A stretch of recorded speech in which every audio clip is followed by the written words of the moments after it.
That's good. You're listening to Rhythms of Grace, a podcast of Grace Fellowship Church in McClenny, Florida, with pastors Nathaniel Simmons and Joel Griffiths. You can find out more about Grace Fellowship Church at www.gfcbaker.org.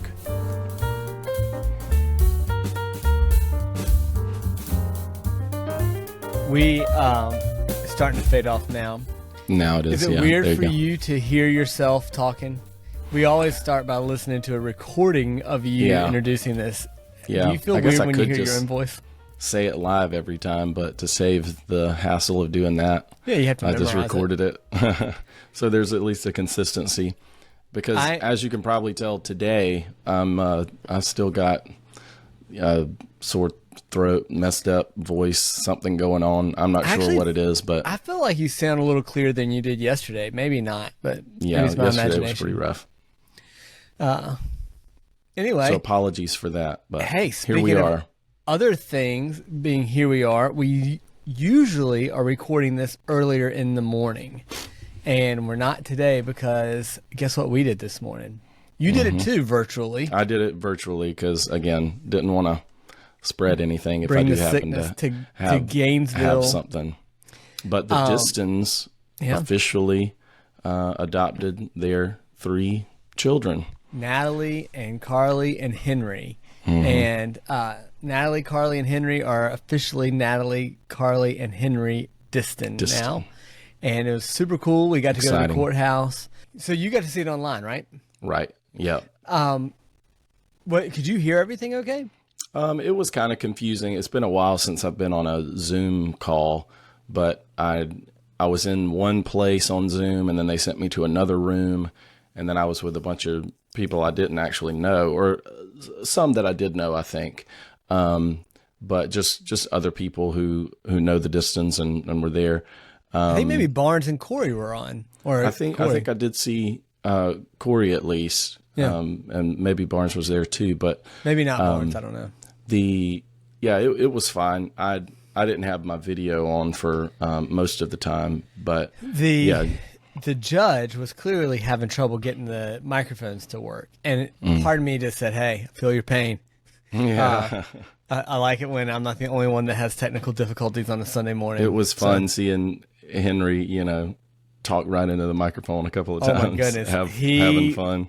Loved it. Yeah. He was having so much fun. Carly also was just great. All 3 of them. Carly, the mom Carly Diston. So now you have 2 Carlys. But Mom Carly had gotten little picture books that she had made for each of the kids, and it was just showing pictures of their baby and growing up, and then pictures of them with Kyle and Carly. And they were showing us that before everything started, and we're so excited and loving it. It was just cute, super cute morning. Yeah. So we got to hang out, and then we just hung out a little bit afterwards, but not for long. It was just a good time. Good time. Very good. Well, cool. You preached a sermon this week. Yep. You had a little bit of technical difficulty with it, microphone wise. Do you feel like it threw the whole thing off, or we just No. It might have improved it even. I don't know. Can you imagine how bad it would have been? I'm just joking. But yeah, so you had to talk with a stationary microphone up at the podium, which was fine. It did give it kind of a different feel than usual because I often make fun of you that you're a walking talker. So you like to walk around when you're talking, and you kind of do the back and forth pace thing. And I hope with people saying that, they're not going to it's not going to make you self-conscious up there while you're preaching. Cause no, it doesn't. Yeah, just do your thing. I mean, maybe, but I lose self-awareness about things like that. Well, that's good. There should be a certain degree of lack of self-awareness when you're preaching. I used to, when I had reading glasses, take them on and off constantly, and later I would be like, I did that a whole lot, but in the moments you don't even realize how much you're doing it. And the same as with pacing. Little things like that you don't realize. I assume John Piper doesn't realize how crazy his hands are. There was a whole website or Twitter feed, I can't remember, just dedicated to GIFs. I say GIF. Some people say GIF of John Piper and all his hand motions, and just it was a fun thing. People who pronounce it Jif, how do they pronounce the peanut butter? GIF. It's just both. Yeah, it's just the same. Yeah. So there's that argument. There's on the other side, there's the argument that the creator of that image format, GIF, whatever, however you pronounce it, actually said sort of authoritatively that it is pronounced GIF with a J sound. And I am of the opinion that it's not up to him, even though he's the creator of the format. It has taken on a wider understanding and pronunciation among people as a whole. And I don't know if people as a whole have been polled on these kinds of things, these kinds of trivial things. But I think most people would probably say GIF with a hard G instead of the softer J sound. I do. And not that this should like win the day or anything, but graphic GIF, right? It's graphic interface format, right? Or something like that. Right, yeah. That's part of the argument too. I don't really know what the creator is thinking in his mind of whoever he is. No, I'll tell you what he's thinking. Like, I want to be cool and like hip and I can do my own thing. You're not that cool. It's an acronym. It stands for something and it takes the same sound as the first letter of the alphabet of the acronym. Agreed. So I'm not all that impressed. Well, now that we've got that cleared up. It's kind of like important things. It's kind of like when these people write normal books, and then like 10 years later, they're like, "Oh, to be relevant, I have to make one of my characters gay or something." And like, it never was gay. You don't have to be relevant. Just be normal. Everybody read it normally. You don't have to try to like come back and be re-relevant all over again. It's true. Just let it go. True. I might have taken that to a weird level. But. No, it's good. We are real around here. That's real. All right, you want to talk about the sermon? Sure. So you are wrapping up a kind of, I guess, a 3-part series on this one chapter. So this chapter 22 of 2 Samuel has been one long song that bears a lot of resemblance to Psalm 18. Very similar. So we've taken it in 3 different chunks. I preached the first chunk of it, and you've taken the. Or wait, did I preach the first? Yeah, I did the first, and then you have done the second 2 parts of it. So you kind of you just touched on at the beginning of sort of giving a broad overview of how you see the song kind of progressing in its content, and going back to the beginning that God fights for His people, God fights the enemies that are too mighty for us, and then secondly, who does God fight for? And He fights for those who trust in Him. Right. And then that leads you to where you were this week. And say anything you want to say about that sort of those sort of introductory remarks. So I've been summarizing your sermon for 2 weeks now. You feel like that's fair? Am I leaving anything out that you think was big? Yeah. No, that's fair. I think the fun part of the one that you did, it had all this imagery describing God as a warrior, smoke in His nostrils of flames, and there was this sense of His power and His greatness was there. But you in your sermon talked a lot about the me's and the my's and the I's, in which there was a devotional reflection. But what I feel like is different between the section that we just looked at and your section is that while they were both devotional in praise, the last section was more testimonial. So it takes the theories or the images of God as a warrior, and he says, well, specifically, you worked those things out in my life in these ways. And so I kind of feel like there was a lot of overlap between our sections. But there may have been this heightened sense of, hey, I can look back in my life and see some very specific ways these general things work themselves out. I don't know if that's the best way to summarize it, but I think it's one way to think about the difference. One thing that came to mind, thinking back to the passage I had, which ended with to verse 20, ended at verse 20. said he brought me out into a broad place, which is something, he said something similar in your passage this week. And he rescued me because he delighted in me. And I remember finding that statement striking. It kind of reminds me of something you found striking in your message. And I don't know if you want to talk about this now or later, because it kind of fit in later, but where you mentioned one of your favorite lines was that the gentleness of the Lord has made me great. And just thinking about that idea of he delights in me and he shows gentleness to me in ways that are for my good. I like that because even with those depictions of God being like a volcano and a thunderstorm, he's still gentle with his people and condescends. You talked about that some. Yeah. And I believe that was later in your sermon. So if you want to wait on that, we can. But well, it's up to you. But maybe I'll ask you a question about what you think when you read the Bible. I feel like it's bound to be true that you have multiple goals in your reading, even if you haven't stated them out. But one is just general understanding. Like I want to know what the words mean, what the flow is, what's the argument.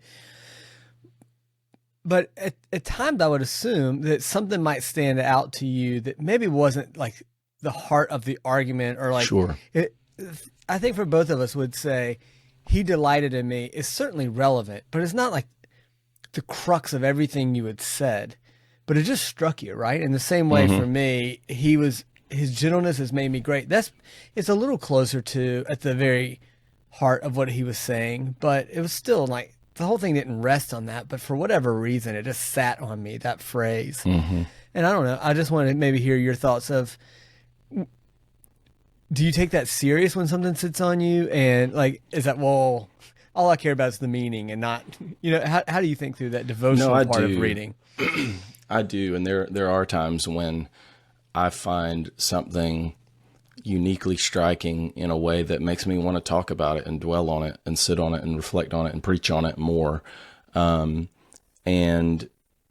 it may even take more of an emphasis in my sermon than those things that seem more closer to the main idea of the passage. Yeah. And, maybe that can go wrong sometimes. I don't know, but I tend to think that's not wrong and is part of, honestly, I think it's just part of the leading of the Lord in sermon preparation and things that he gives you to say and lays on your heart specifically. And, so I don't want to be closed off to that kind of thing. But, I've even heard John Piper one time say, he made a distinction, and I can't, it was somewhere in Romans 1, I think, and I can't remember the exact verse that he quoted, but he said there's a distinction between the main idea of a passage or a verse and the most important thing about it. And I think that's interesting because in one sense, the main idea, I think it was a quote of Paul saying something to the effect of, I want to come to you, speaking to the Romans, so that I can preach the gospel, which is the power of God to save us. Something along those lines. And he said the main idea is really actually Paul saying he wants to come to them. Right. But that's not the most important thing that Paul's saying there. The most important thing he's saying is he's talking about the gospel that has the power to save. And right. So, there's sometimes a difference between the main idea and the most important thing, or even sometimes a difference between the main idea and what God may be leading you to say through right. a passage or through his word. And there's a line that has to be walked because you can't just fixate on all the things that interest you the most. Sometimes that can go wrong and you're really missing key things because you don't personally feel as interested in those things. And it leads to a preacher who only preaches hobby horse kinds of things. Right. So you gotta figure out where that line is, I guess. But yeah, that's some of my thoughts on it. And I think I think you nailed it.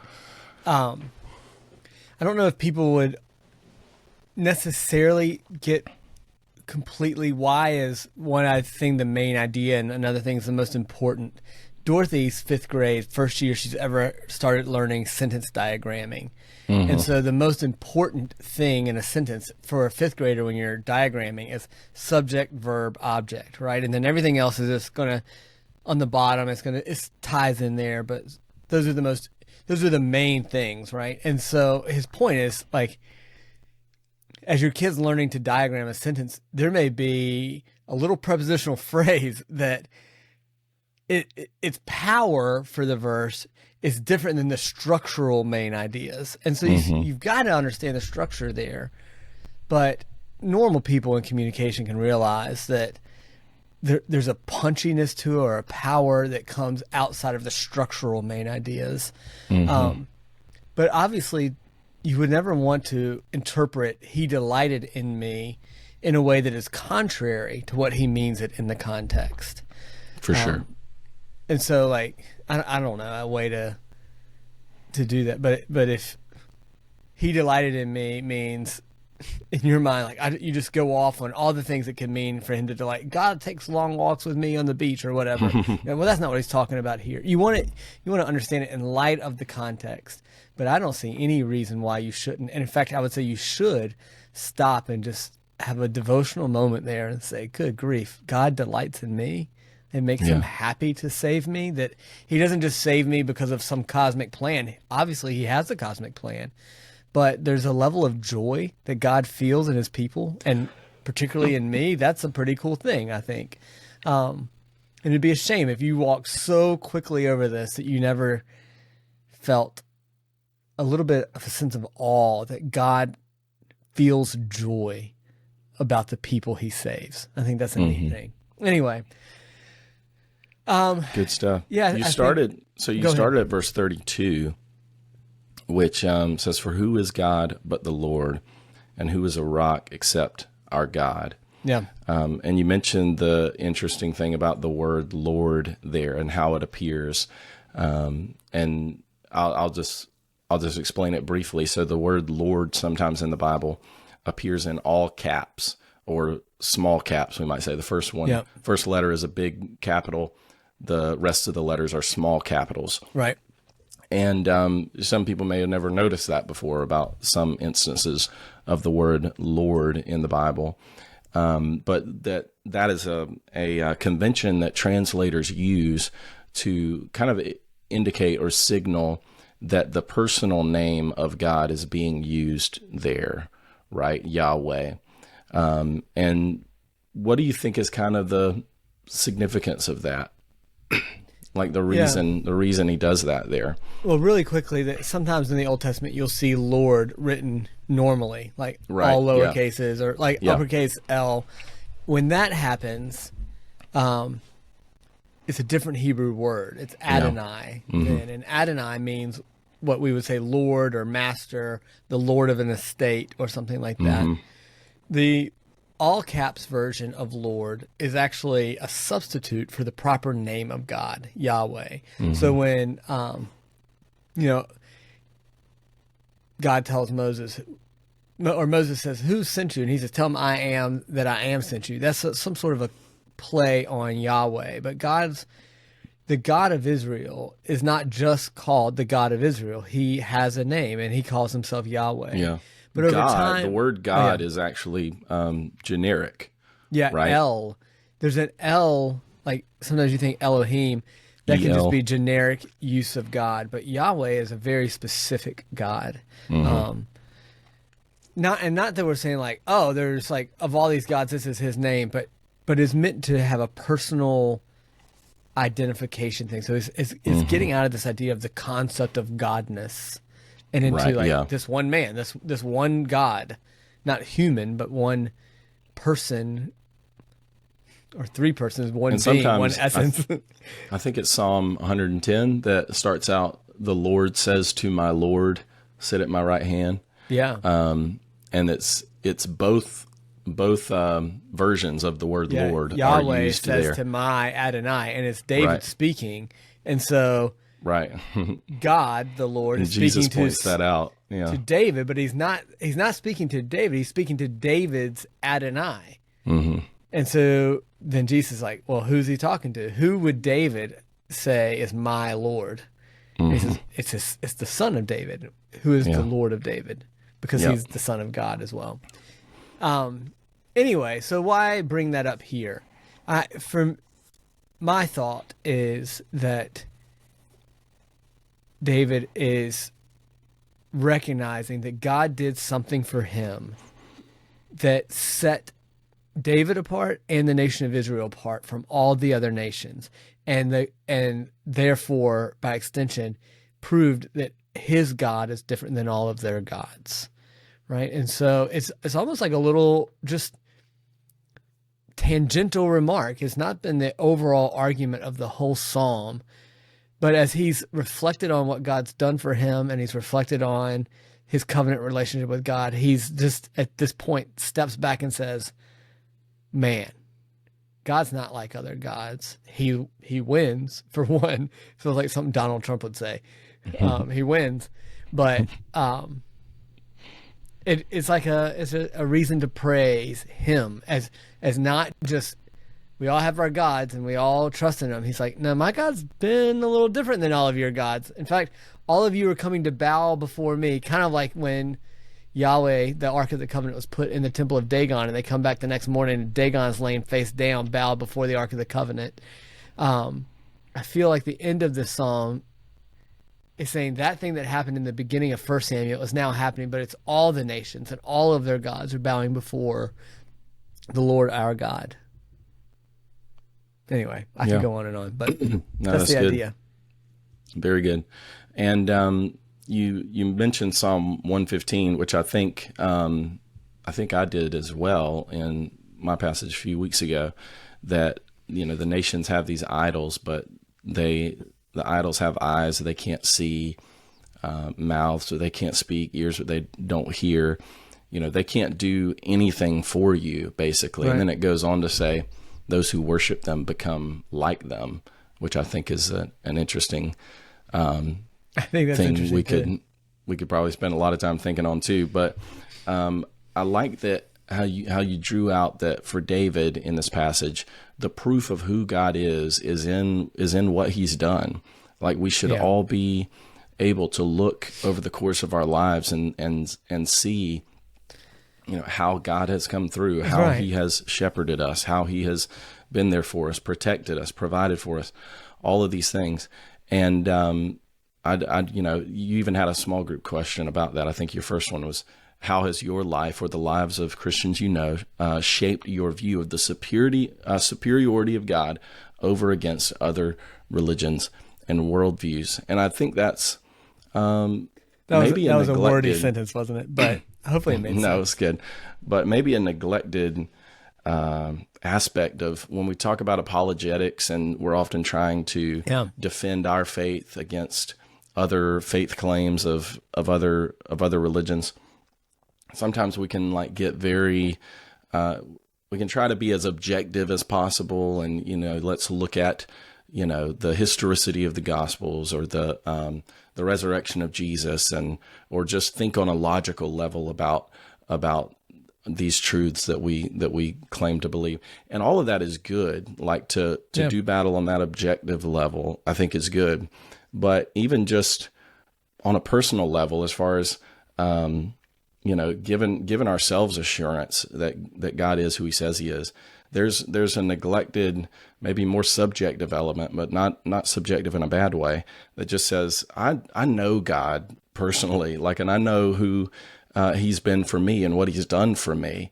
And that, a lot of times that can give people even more assurance than some kind of, objective argument, sort of disconnected from them personally, that can be even stronger for them. I don't know if that makes sense. But no, I totally agree. And I do think that's the point here. My God sits in the heavens and he does all that he pleases. And so the proof of God is all the things that he pleased to do. And he's proven himself by that. So I see that as the argument of this passage. Mm-hmm. I would say for me, experientially, that I have felt, I talked a lot about this song, he will hold me fast. And I have felt times of hotness and coldness emotionally before God. And if I have a period of time in which I'm cold, I feel like the devil can use that to make me think, well, what if those things weren't real? What if I never really knew God? Or what if my heart wasn't in it? And I can find that to be a defeating thing. And often it's those objective things that I turn back to that get me there. But they get me back to thinking clearly. But then often when I do get back to thinking clearly, I realize that one of the things that was at issue in the very beginning is that I begin to sense the fact that I've had those experiences before of intimacy and closeness with God, and I'm missing them because I don't feel that presently. And I allow that to sort of undercut what I had felt. But the reality is, the only reason I'm dealing with that is because I have felt those things, if that makes sense. Right, I can look back in my life and think about these sweet times of fellowship with God that were so great. And in the coldness, I think that's just the devil working. But I really do believe that Christians, life has ebbs and flows, but I think Christians can expect to feel a sense of communion with God and a sense that God has been kind to me and has loved me. And I don't believe that very many of us in this world are going to hear his audible voice speak to us. But I do think it is the normal state for most Christians to say, but he has spoken to my heart. Like I've felt his love and his presence in my life. And I've seen his provision, right? Which is mostly what David's thinking of. I've seen what he's done for me. Yeah. And C.S. Lewis had a great, I think it was actually in the Screwtape Letters. So he's putting these words in the mouth of a demon, speaking them in kind of a backwards way. But the point though was that we shouldn't trust the ebbs and flows of our emotional experience. Yeah. And because to be human is to be frail and weak and to have emotional ebbs and flows. You're not always going to feel good. So like the past few days, I haven't really felt great. And that does have an effect on us spiritually too. And, but you may go through a season of your life where you just feel kind of down spiritually. But the idea is that we shouldn't, or the way I've heard it said before is this: remember in the dark what you knew in the light. Right? Yeah. Remember in the dark what you knew to be true in the light. And you know, that God will bring you out of this eventually. And right now when you're in the valley, don't trust that, oh, that means God has forsaken me. Don't think it means that, or that I wasn't really a Christian to begin with, but just realize that there are just natural ebbs and flows to our emotional experience. And you can trust that God's going to be faithful through those times to you and going to bring you out again. And I've found that he's always done that. He's always brought me back out into the light, into the fresh air of being able to just breathe in the joy of my salvation again. And so trust that he'll do that. Yeah, I love that. I love that. Remember in the dark what you knew to be true in the light. I like that phrase. Yeah. So another point of application you brought up was about personal testimonies. And I really liked this because it really hits home to me directly. And I don't know if I'll kick it over to you and let you talk about it some, but just the idea that people have different kinds of testimonies, right? That, some people are saved out of just dramatic circumstances or, blatantly open, rebellious lives, against God, running from God, and God saves people out of those circumstances. And we've known people who God has saved in that way, and we're thankful for those stories. But at times, other people who hear those stories can think, that their testimony by comparison is boring because they were just saved in Sunday school when they were a kid and never really had anything, quote unquote, exciting happen to them in that way. What would be your word of encouragement to people like that? Yeah. Good. I'm kind of hate that you kicked it back to me because I want to okay. hear. I'll take it, but I'm curious to hear how it sits with you. I don't want you Sure. to feel like you're off the hook. But for me, I think No. I think one thing is I want to get rid of the idea that my life. I just want to fundamentally say untrue that nothing incredible has happened to me. Right. Because I am born in a state of sinfulness and should be outside of the intervention of God on my way to hell forever. And the only reason that I have not experienced all of that is because God has acted to curtail. And this is just on a theological level. Like, not, before I even talk about experience, Right. if I'm saved, God did something to me. The question may be less did God do something, and more have I stopped to take account to appreciate what he's done, right? But the reality is, on just a straight theological level, if you love God, it's because he loved you first and he did something. And so I honestly think that we should be pushing back against ourselves when we say my testimony's boring. But the other thing, I just now moving more experientially, just my own heart and how I think about this, is I don't want my kids to like one day have a testimony about how they were in a cult Right. or Yeah. like they were dealing drugs or whatever. I don't want that to be their testimony. I want the goodness and kindness of God to begin working through their parents and their church right now to protect them from that. And so if that's what I want for my kids, why wouldn't I be thankful that God did that for me? Right? Like, Yep. I mean, it doesn't add up if I know like this would be the best thing, and then God gives me the best thing, and then I'm like, oh, why don't I have the second best thing? Right? It's like, no, I'm really thankful that God knew what he planned for me from a young age. I mean, he knows that for everybody, but from a young age, he began working in a way that protected me and shielded me and was my refuge, that he fought enemies before I even knew how to fight. He brought me to faith. He provided me with a great family, but he did display himself. And that's one of the things I try to bring out in my own family. He displayed himself clearly to be faithful to my parents as they obeyed. I saw the fruit of that. I talked about this a little bit more with Johnny and Dale and Kyle and Carly after the adoption thing this morning.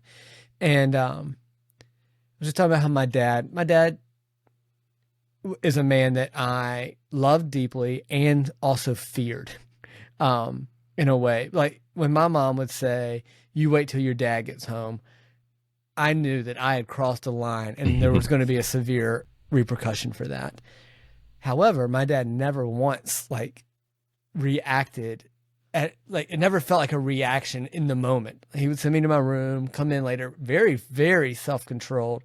Spankings would hurt, but it, like, never did I see my dad lose control, or did I think he doesn't love me anymore. He's just, he was just a completely self-controlled person. Incredible at that. So for me, as growing up, I have never really struggled to understand how the fear of the Lord and loving the Lord can go together. Right? Because my dad modeled that. He was that for me. I do think that there's a lot of people in our world that can't put those things together. And I know that was a big, long way of me saying, this is my personal experience. But what I'm saying is that what a blessing for me to be raised in a family where I saw a man I feared and loved working out what it means to be under God and to submit to him. And yeah, that's kind of like boring old normal stuff if that's what you experience too, but it's just awesome. I mean, it's just an awesome, awesome privilege. Yeah, and that gave me a renewed perspective on it too. When I was younger, maybe a teenager or something, somebody heard my testimony, and I think I may have said something like, "Yeah, my story's not that exciting," or just sort of almost apologized for my testimony, and somebody came up to me and they said, "I wish to goodness, right, that I want your testimony. Like I wish your testimony had been my testimony." And that gave me a renewed perspective on it, because I do have much to be thankful for. And I think kind of well, I'll just reiterate something that I heard a preacher say one time when I was younger that was really helpful to me in this way. He just said that the reality is, he was speaking to this question of people with different kinds of testimonies, and he said the reality is that we've all been radically saved. And you've already touched on that we were all in the same condition in our sin, and the power that it took to save me is the same power of God that it took to save anybody else. That's right. And so we've all been radically saved, and we all have a testimony that is a testimony of God's goodness and his faithfulness and his power to change who we are. And then, but yeah, I think the word that I would speak across the board to everybody is not to worry about comparing your testimony to someone else's testimony, but just to be focused on what God has been to you and how he has dealt with you and shown his kindness to you and how he's seen fit to do that, and to be thankful for how he's done that, regardless of what kind of testimony story you have. We all have so much to be thankful for and to share. You know, I think that takes us back to your first sermon, is that this is a song of praise. It's a song of reflection and a song of praise. And I think maybe we think the purpose of my testimony is to convert somebody. If they hear what happened to me, they'll become converted.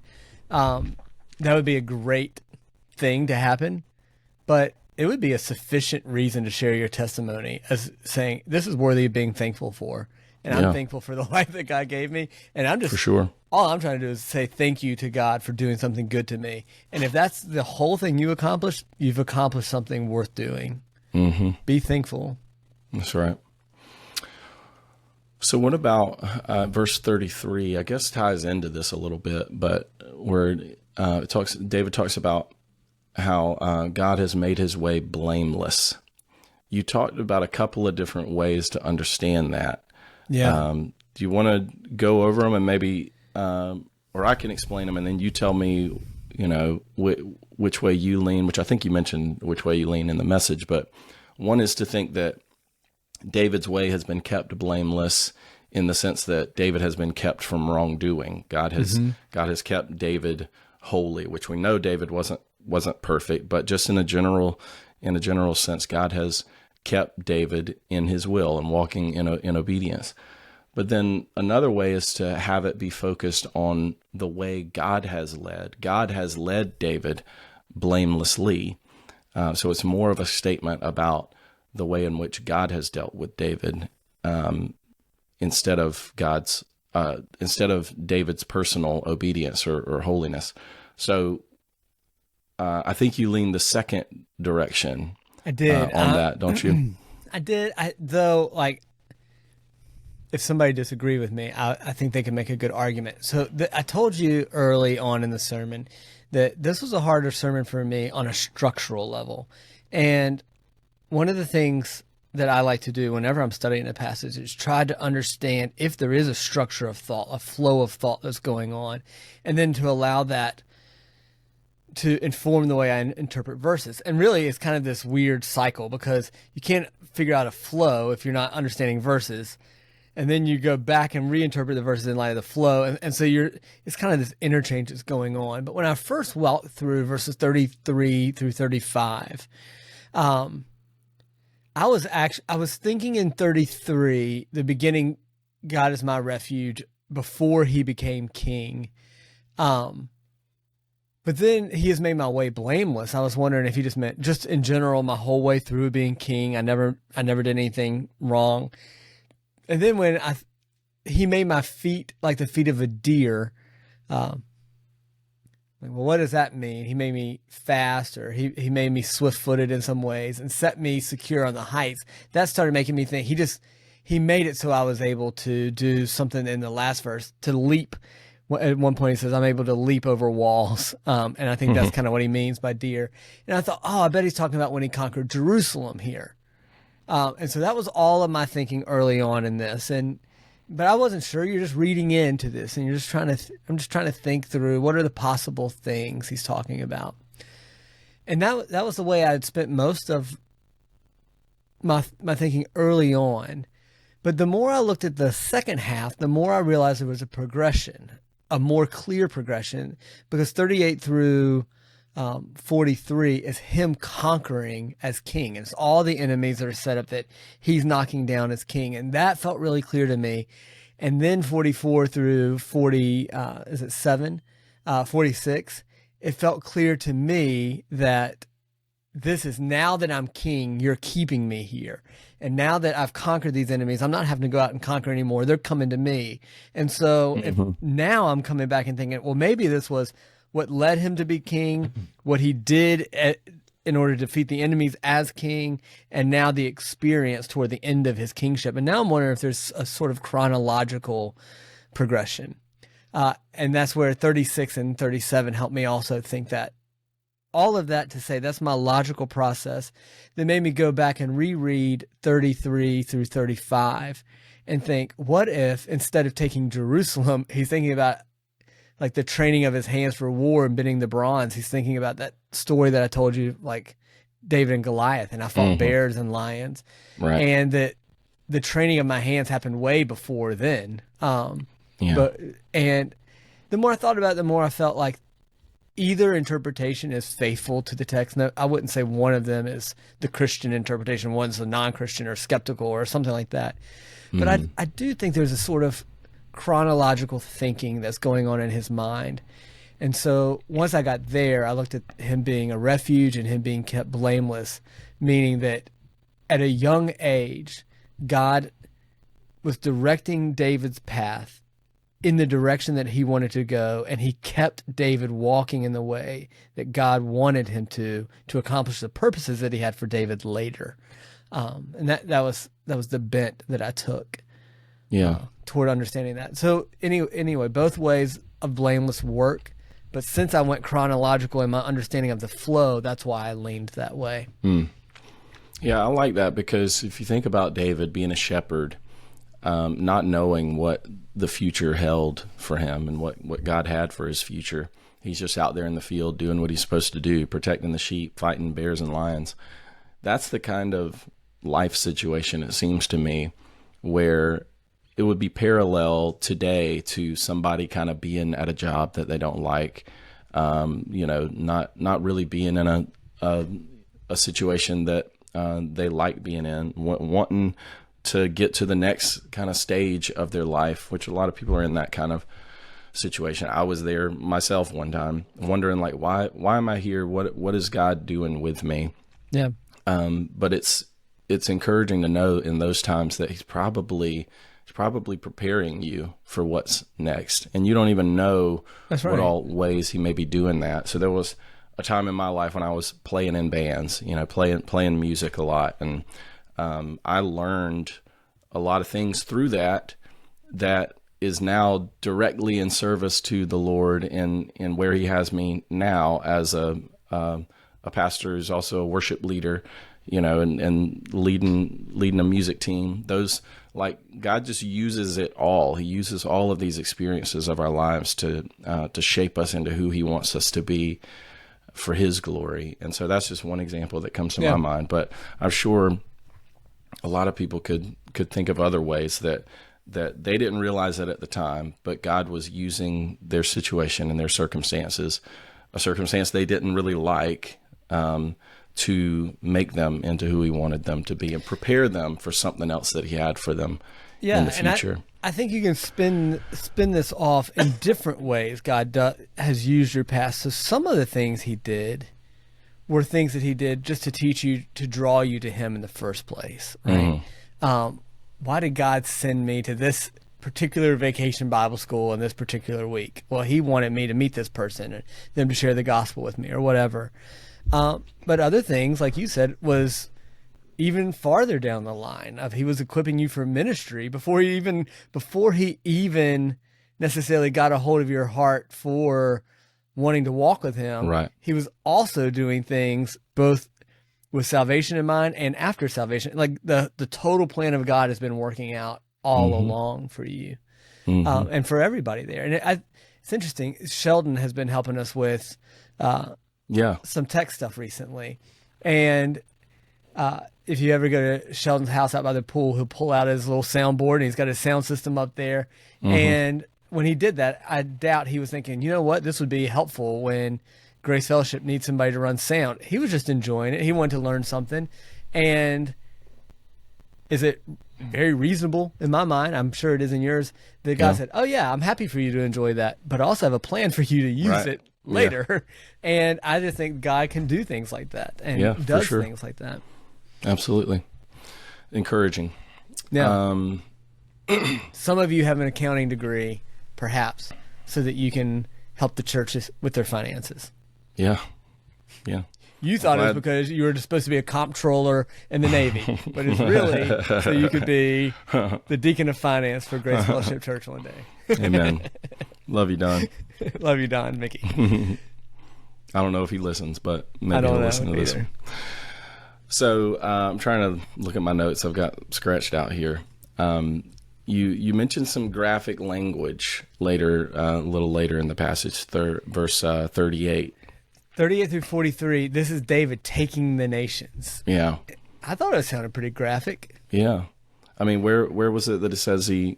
43, I beat them as fine as the dust of the earth. I crushed them and stamped them down, which I thought was ironic, this kind of language, seeing that in verse 36, he said, your gentleness has made me great.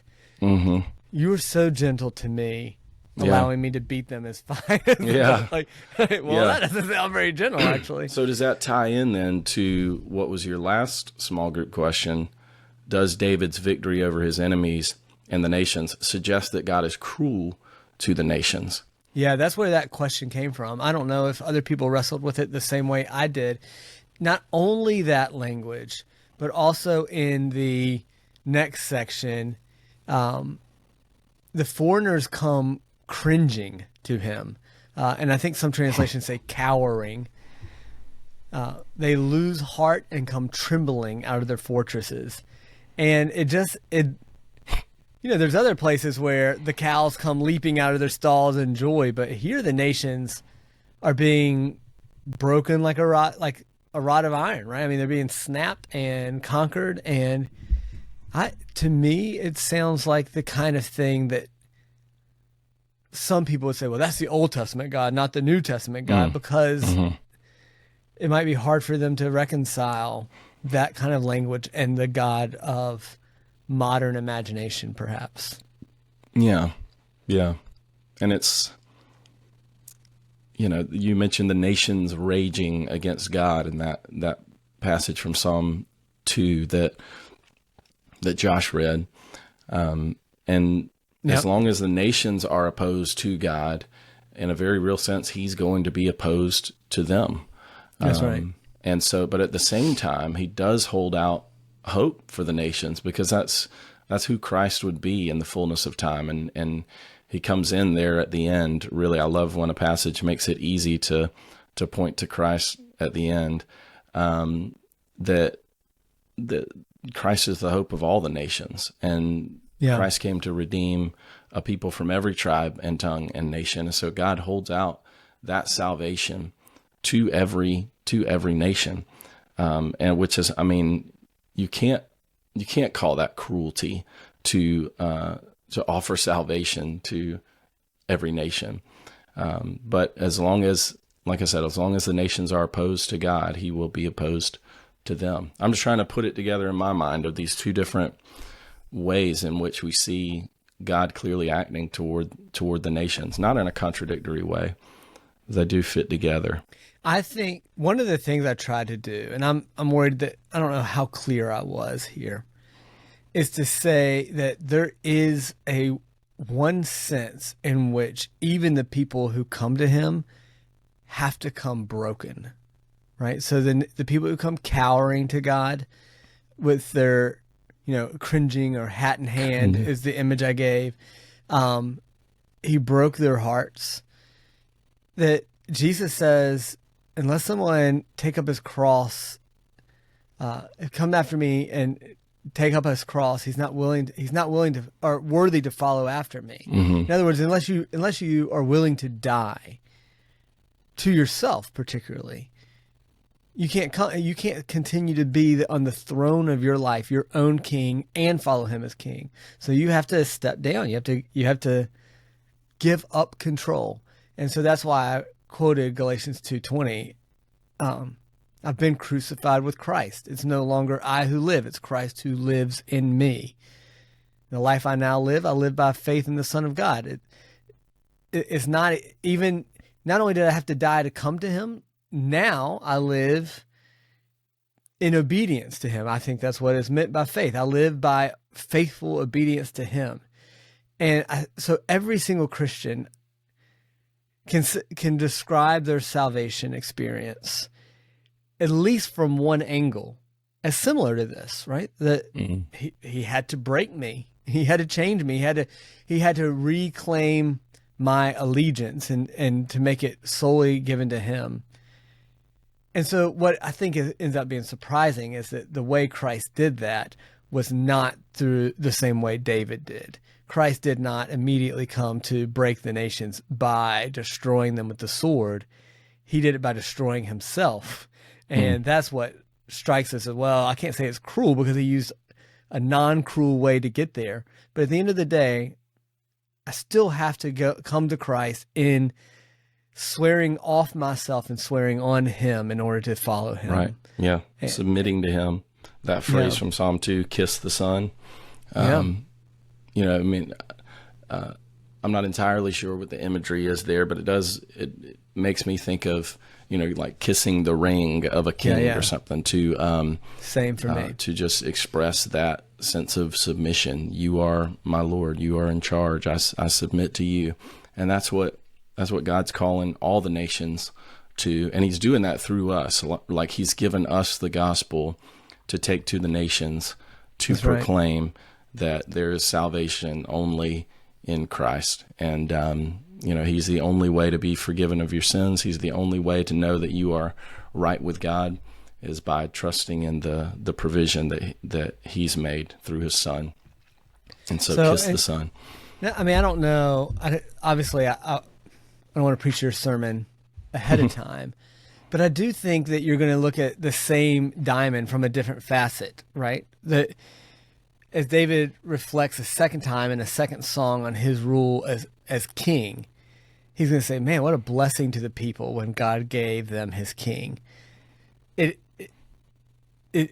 you'll see all the language that you'll use this week, but ultimately I think at least a significant part of what you're going to tell us is that coming to Christ is come if you're weary and heavy laden and he'll give you rest.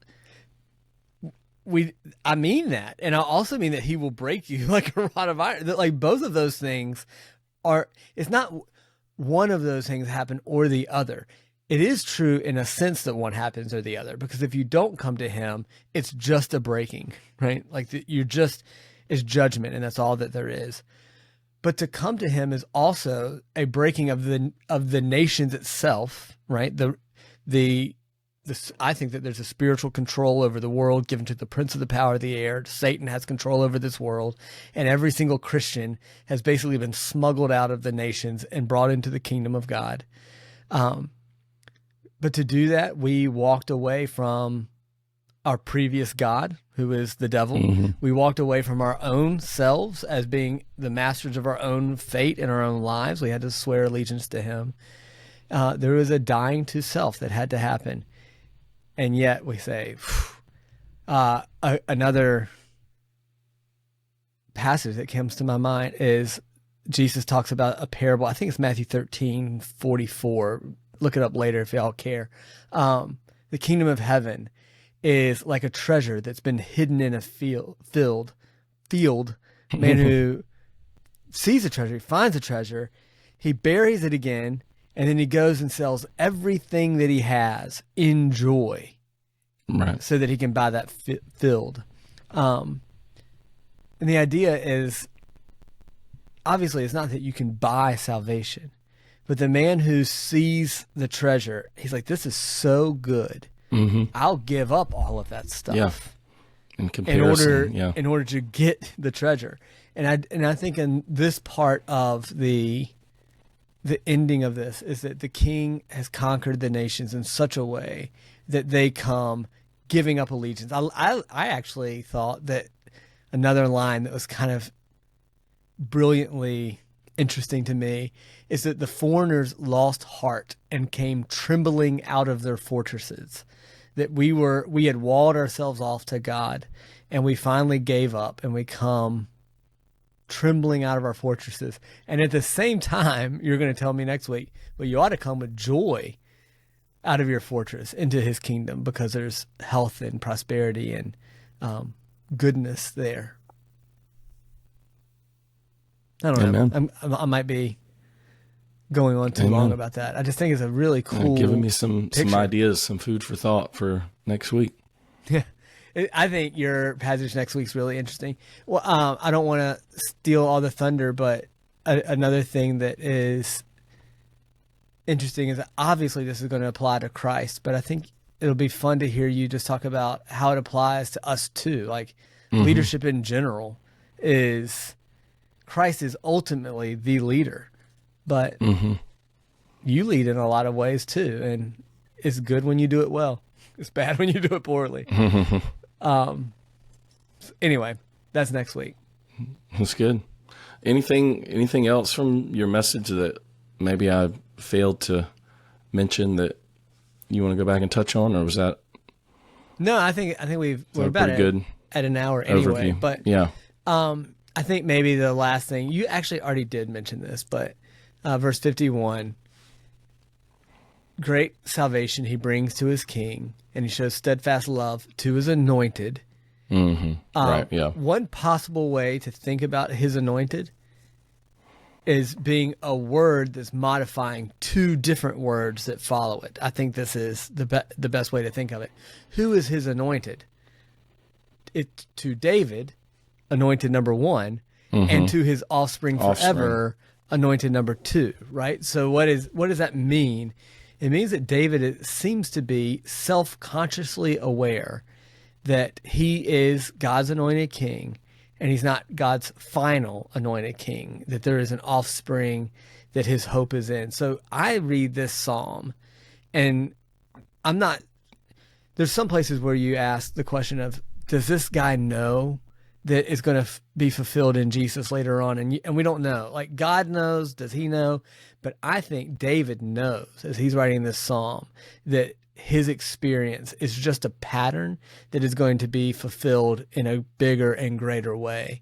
And I think I read a quote, I'm not sure, from John Woodhouse in the sermon, where he says, when David starts talking about all the foreigners that came to him in verses 44 through 46, the reality is he had a relatively small plot of land there, roughly the size of the Jordan River, right? A little bit on both sides of the Jordan River. And he says, isn't it a bit of an exaggeration to say the nations and everybody who heard of me? Like, everybody in that little tiny river area came to you. And did David realize, even as he was writing this, that the nations was going to go beyond that tiny stretch of land there and literally become every tribe, every tongue, every nation in the face of this earth? On the globe, yeah. And I just think maybe he did know that he was sort of the down payment of something bigger that was still yet to come. That's a good way to put it. Yeah. Anyway, I just think that's fun. It's crazy. It's hard for me to imagine studying 1st and 2nd Samuel and not believing that Jesus is the Messiah. Right? It's just, like, some of it is the self-aware things that David says here. But some of it's just this general promise that there is a king that's coming, and he's going to gather all of the nations. And even if you missed it back in, like, I almost get why the scribes and Pharisees missed it, because here comes this guy saying he's that king. But so far, he hasn't reached the nations. He doesn't even reach his own people. He's not going to be the king. And so they kill him. He dies. And you think, we've ended this thing. And after he dies, rise again. Empty tomb should do it. But let's just say you never go to the empty tomb. You just start seeing this Jewish man who claimed to be the king. People claim that his tomb is empty. Now, progressively, every year for 2,000 years, the gospel has made its way across the world to the point where there is not a single country in this world that does not have a church dedicated to the worship of this Jewish man 2,000 years ago. Yeah. And so everything he said about himself, I mean, Jesus seems to, not everything, but so much of what he said connects right back to these stories. He's like, do you remember that? Do you remember that? That was all about me. And Right. every single new church on every single continent, and every single tribe and tongue and nation is just one more piece of evidence that says, yeah, look, I'm fulfilling these promises still as I reign in heaven. Yeah, the New Testament speaks of Christ as a mystery that has now been revealed, or Christ bringing salvation to the nations. It's a mystery that has now been revealed. And I've compared it before to a mystery novel, because when you read a mystery novel, you go through the whole story, reading all of these details that are important, but you don't realize they're important at the time until you get to the end and you see the big reveal. You see who done it or whatever. You see what the story was really all about. And having that big reveal at the end is a way of kind of shedding light then on all of those details that you missed leading up to the story. It makes you think back, think, oh, that's why that was there. That's why that was said. And that's the way the Bible is in a way, in the fullness of who Jesus is and what he's done that we read about in the New Testament. It sheds light back on the Old Testament and helps us to realize that it was all pointing in that direction the whole time. And that's a cool thought. Yeah, it's cool. I mean, we talked about the experiential part, and it doesn't have to be all the objective arguments that lead you to Christ.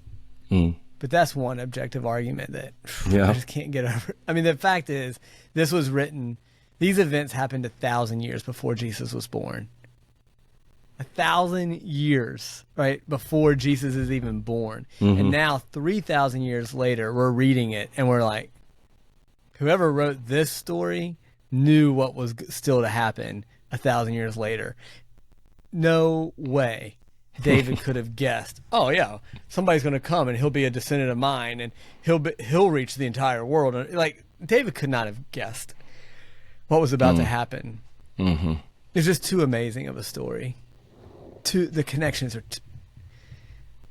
it's just crazy. It's just crazy.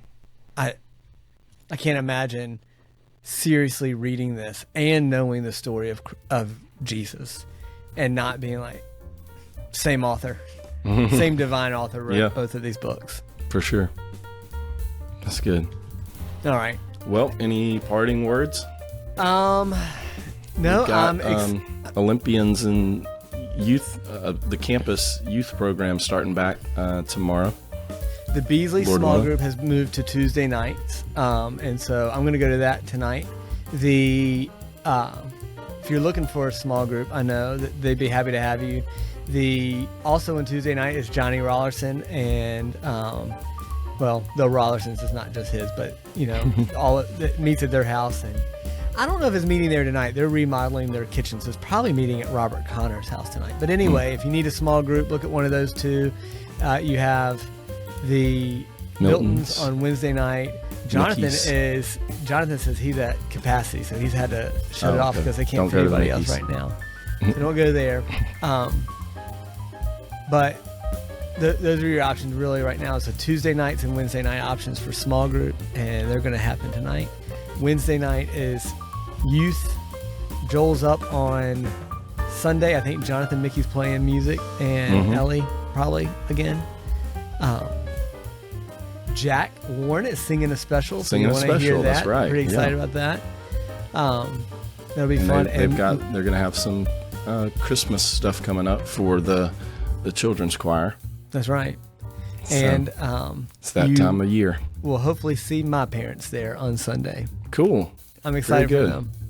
Very good. I'm excited for them to visit and to see this new building. I still can't go in the building without feeling a little bit of like, what? This is really here. Is this real? It's so cool.